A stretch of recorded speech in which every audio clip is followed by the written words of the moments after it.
Midoriya's promise, precaution against Toga, Aizawa's cameo, and much more coming up on this review of My Hero Academia chapter 325 titled Connected to One for All. Page by Page is a series where I go from page to page of a manga chapter and talk about it. And since I have officially caught up on My Hero Academia, I thought of starting the series with this manga. An obligatory spoiler warning if you are an anime only of My Hero Academia. Please close this video if you don't want to get spoiled.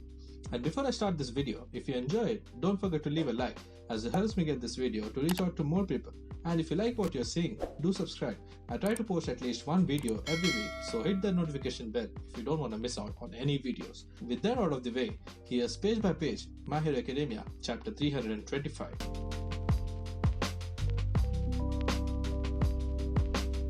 We start the chapter with Kota's footsteps, which are meant to be a parallel to Deku's footsteps, as they are moving on their own, just like when Deku's legs started moving on their own whenever the need of a hero arises. And what's more, he's even wearing the same shoes. Merida seems to jump in to go towards Deku, but Ida stops him since it's not their place to intervene yet.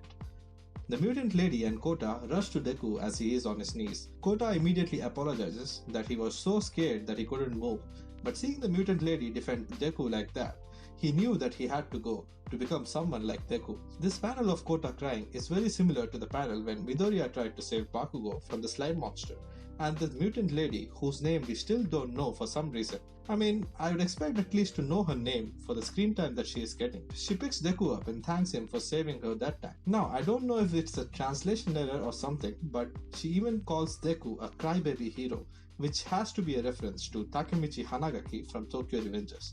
If it isn't a translation error, then it's a cheeky Tokyo Revengers reference by Horikoshi Sensei, and I love it.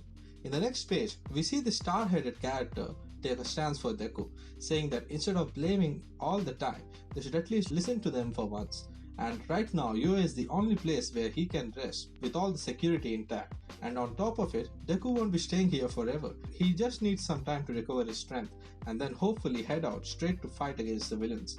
A very sensible guy with very sensible statements. At first I thought I saw this character somewhere, but when I went and reread the first chapter, I saw him in this panel where Midoriya gets introduced for the first time. He's later shown being impressed by Midoriya's notes and analysis. He even encourages him by saying good luck on becoming a hero. A very cheeky callback from the first chapter, I'd say. One person from the crowd suggests sending Midoriya to Shiketsuhai, but that would just be pushing the problem onto someone else. The star-headed guy continues by saying that up until now, the civilians were all audiences to an act performed by heroes all the time. While All Might was one of the best heroes and everyone admired him, cheered him on, the civilians, the audience, stopped putting their spirit into it, leaving everything to the heroes since they always come out on top. But now things are different. There is destruction everywhere, the villains are on the run, and safety is no longer guaranteed. We have seen so many heroes get injured, lose life, and give up on being a hero. But there are a few still fighting, and if the civilians reject them as well, who will they have left? Who will be the one fighting for them? The star-headed guy asks the crowd for how long they intend to be just the audience. We see the guy with the umbrella in the previous chapter speak up after a moment of silence. He speaks about the rumors of a beat-up man using multiple quirks at once and acting like a decoy. He then asks Midoriya if he will stay here and give them their normal lives back. And then we get this beautiful big panel of Midoriya promising to take everything back from the villains. His determined gaze along with the raw emotions from his tears was so well portrayed here.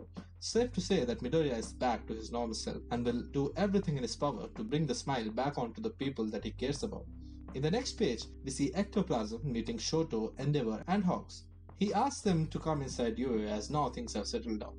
When they enter UA, you can see the shock on Shoto's and Hawk's face with the usual sad face of Endeavor. He adds by saying that in the end, all they did was push the burden onto poor Midoriya and didn't make any progress at all.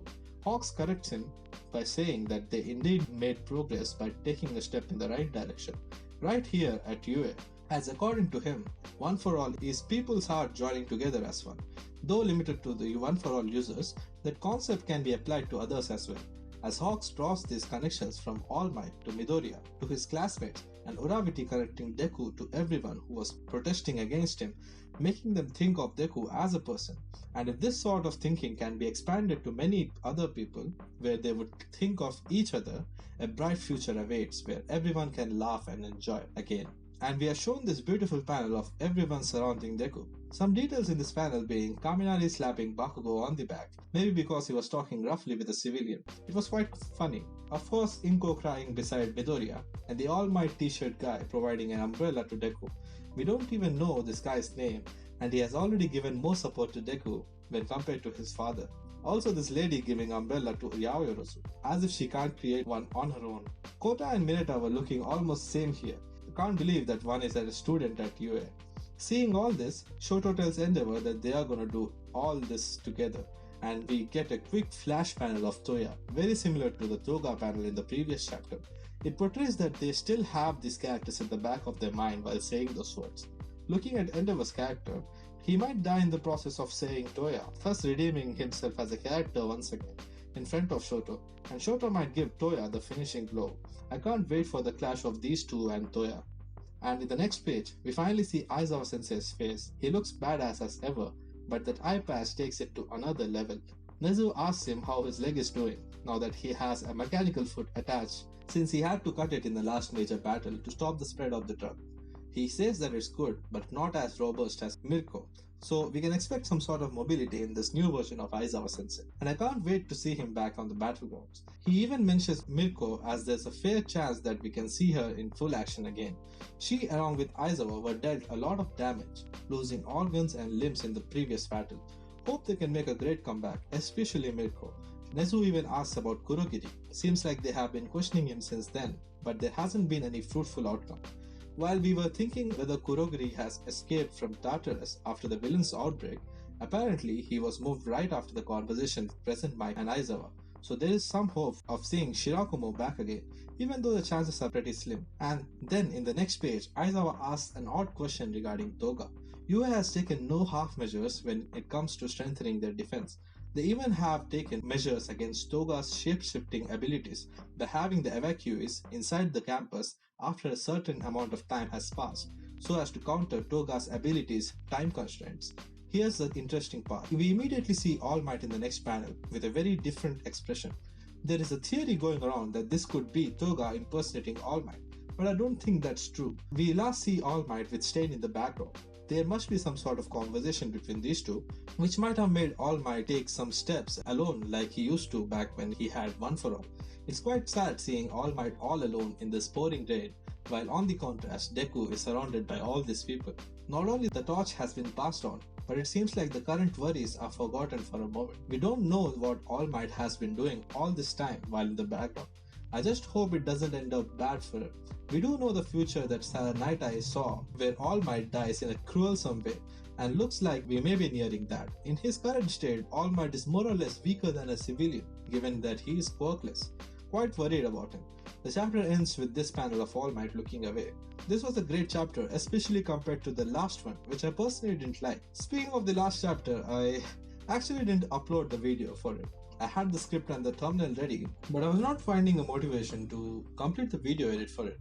But I'll upload it in a few days' time once it's ready. You can use it as a recap rather than a review. Coming back to the chapter, I'm very happy that we are finally done with this arc. I thought that it was pointlessly dragging itself at one point, but we seem to head towards the more serious stuff in the next arc, and I for one am excited for it. My rating for this chapter is a solid 9 out of 10. What are your thoughts on this chapter? Let me know in the comments below. And if you have reached at this point in the video, thank you, I really appreciate it. And as always, if you enjoyed the video, don't forget to leave a like and subscribe if you're new to the channel. That helps me get this video to reach out to more people. Thank you for watching, and I'll see you guys in the next one.